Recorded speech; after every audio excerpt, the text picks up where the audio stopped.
All right, dude. So let me show you what I'm doing with the hair. The easy part, obviously, is gluing down the top. I just take rubber cement, this stuff. It's really good, contact cement. And I paint it on the top of the inside of the wig and the top of the mask. And then I find a nice specific hairline, particularly with Jason Patrick. His hairline is actually really, really high. And then it comes down in the middle and then it's high on the top. So I make sure that when I glue it down, I don't glue it too low. You want to make sure that you've got a good, you know, a good area here. You can always pull some of this down and tack it down if you need to, as opposed to starting too low, because then you'll not be able to undo any of that. Okay, so this is the part where I think most people sort of either cut corners or just don't understand the details of the thing. What I do is I come in and I tack down the sides, right? So these wigs will have a crown and then they'll have these like little sideburn strips. And you just want to make sure that this doesn't come down straight or whatever. You want to make sure that you have a nice sort of ability to make a rounded hairline here and then back down. So rather than cutting it all loose and then laying it all down, which I think a lot of people go out of their way to do, which I think is a lot of busy work for no good reason, what I like to do, sorry, just trying to get the stand up play nice with me. What I like to do is come in here and take, you know, a fair amount of this forward hair, like so. And I like to make sure that it's separated out. You don't want to take too much, because if you try to glue down too much hair at one time, you'll end up kind of making a mess of it. So what I'll do is I'll find like a little strap of hair like this. I don't know if hopefully you can see how sort of wide that is, right? We're gonna comb through it, get it nice and straight. And then I'll come in here and I'll figure out exactly where I want my sideburn to end. And then I'll run this glue kind of up, and then I'll make it come out just a little bit here, right? And rather than just gluing it straight down, I'm sort of discovering that if I can make kind of a little bit of an S pattern here, so it comes out like this, get that to glue down. Make sure you're trying to cover up, you know, as many of these sort of little spaces in the hair that you can see through. And then, so yeah, come out here maybe a little further. Let it get a little bit tacky. And then come down straight into sort of a sideburny kind of look, right?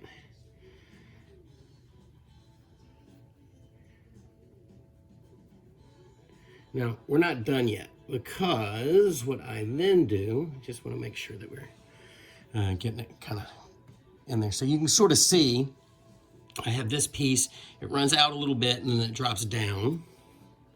And probably what I'll have to do is come back and, you know, tack down a little bit of this outer edge. It looks like it's gonna be, yeah, there we go. It's actually kind of sticking now. There we go. And then what I do is I come and I take my scissors in here and I just give it a rough trim. I can always go back later. Better to not take off too much so that you have the ability to come in here in a second and trim it up. It's kind of tough with the camera in the way, but great. So we have the makings of a sideburn there. Again, it needs to be cleaned up just a little bit, which is not going to be much of a problem. Worst case is I can get some matte Mod Podge and put a little bit of that in there, but I think this will probably trim up, or I can glue it all down. But anyway, you get the point, right? So now we at least have the bottom sort of edge started for a sideburn that will then need to be trimmed up. Now, what I have not done is I've not let go of this. This was the other half of that hair. So then what I'll do is I'll just kind of just do this. You don't want to yank hairs out of it. And then we take this piece, and here's what I like to do. We get this S, sort of like this curve here. On both sides, you'll turn the hair, so you don't want to glue it in like this, right? You'll want to glue it like this. So then what I'll do is I come in with this sort of curved piece here. All right, hold on. It's giving me some trouble, and I don't want to let it go, right? So I'm always keeping one hand on it. Great, there we go. Sorry if you don't see me struggling. It just keeps flipping around. But again, the point of this is that you want to keep the curve facing like this. So now I'm going to come in with my brush and a little bit of glue, and I'm going to follow this temple line, right? I'm going to look at the other side because I've actually already done the other side. I'll show it to you in a minute. Come in, and you just want to make kind of like a triangle here and here, right? And fill it in.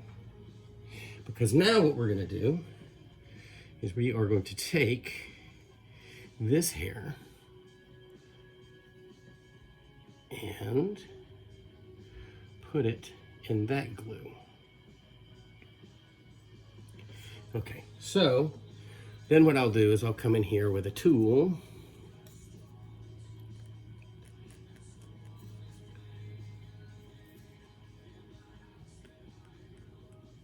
and I kind of comb out the hairs, make sure that they're covered in glue, make sure they get them all stuck down.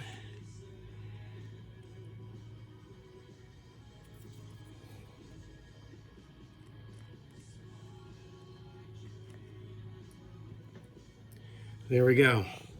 So what that does is that gives us that extra little piece there. Forget this. This is still attached to that sideburn, which we can always clean up, right? We can always either tack it down, glue it down, Mod Podge it down, whatever. But this is the important part. We just want to make sure that this looks as nice and natural as we can get it. And this is pretty good because, you know, when you have that hair on your temples, it's kind of, you know, it's not like a straight line, right? It's got like a little bit of a comb to it so that you can see through that hair. And if you look, what it does is it gives us a nice frame for the temple. And when it's dry, and I'm assuming this is pretty dry because I just did it, you can comb it back behind the ear, right?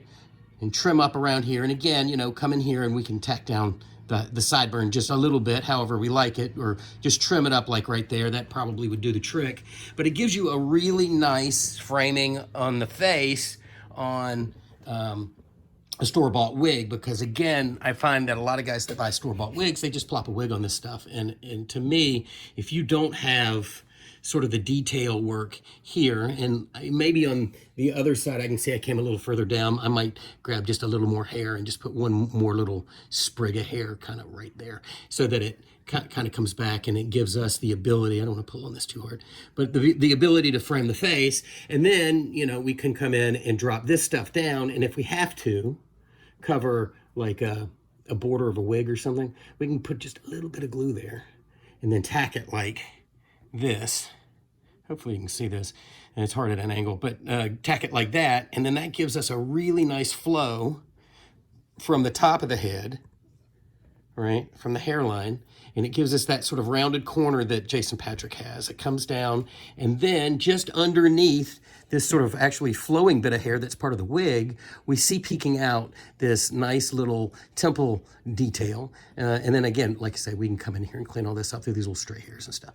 But anyway, you get the point. The point is that you pull a piece of the wig that's still attached to the wig straight down in front of the ear. You glue it in, you cut it off. You hold that piece of hair, don't let it go. Put your glue up here, glue that piece on at an angle so that it's sort of angled towards the ear, so it allows us to make that kind of nice, that nice little detail, that little curve back and around the ear, and it will allow you to frame your face. So anyway, that's really the hardest part of this. And then the only other thing that I do is, in addition to, you know, obviously gluing everything down, I'll come in here in the, hold on a second, there we go, the back on his head, and I will pull it back into like a little bitty ponytail, and I'll give it a cut right somewhere in that area. Again, start small. Since you're not doing 20 of them, you don't have quite the feel for it. Since I've done so many of these, like I pretty much can look at it and tell. But his mullet wasn't this long. This is like crazy long.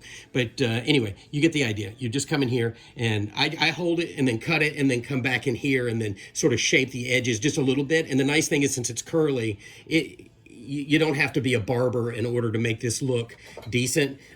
You just need to make it even enough, and then when you come back in and hairspray it or whatever, you can style it so that that the mullet sort of sits in a nice, you want it to hit about right here.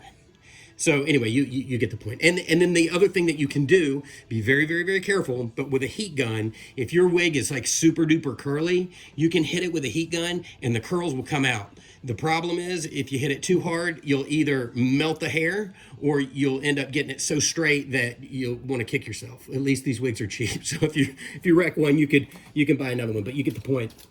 You just want to make sure that that you don't overheat it. Again, like cutting hair with the heating of the hair, go slow. You can always add more. It's hard to return from that. So anyway, hopefully that helps. I'm just going to clean up these sideburns a little bit in terms of gluing them down, tacking them down, and maybe give them a little trim. But other than that, that's really it. And then you'll style it and figure out what's the best way depending on what your reference picture is. But if you want to see, that's how high I glue the hairline. I glue it very high because, again, I can always come in here, put a little bit of a line of glue here, and then glue this down, which is actually works quite well because then it hides that seam, and then maybe even an extra spot in the center so that he has not a widow's peak, but how male pattern baldness works, and Jason Patrick certainly has it. His hair is creeping back on the sides and sticking around a little bit in the middle, so he's got that sort of that little island in the center kind of thing going on right there. So there you go. Hopefully that helps, dude. Good luck. Send pics. I can't wait to see what you come up with. All right, man.